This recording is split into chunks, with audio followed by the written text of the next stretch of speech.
நெகேமியா 9:28 கீழ்ப்பகுதி. உம்முடைய இரக்கங்களின்படியே அநேக தரம் விடுதலையாக்கி விட்டீர். இந்த வசனம் ஃபுல்லாக படித்து பாருங்கள். கொஞ்சமாக கடவுளை விட்டு வெளி விலகும் பொழுது சாத்தானுக்கு கதவை திறந்து உள்ள வா அப்படின்னு நம்ம கூப்பிடுகிற மாதிரி.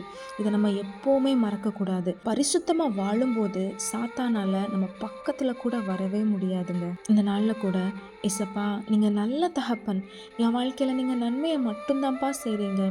என் வாழ்க்கையில் வந்த தீமைகள் எல்லாத்துக்கும் நான் தான் காரணம். ஆனால் இனிமே உமக்கு பிரியமான ஒரு வாழ்க்கை வாழணும்னு ஆசைப்படுறேன்.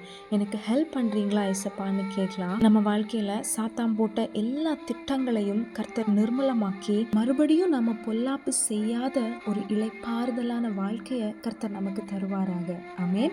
உங்கள் பைபிள் எடுத்து இந்த வார்த்தைகளை வாசிங்க, ஆசைப்படுங்க. நம்ம வாழ ஆரம்பிக்கலாம். நம்ம ஆசீர்வாதமாக இருப்போம்.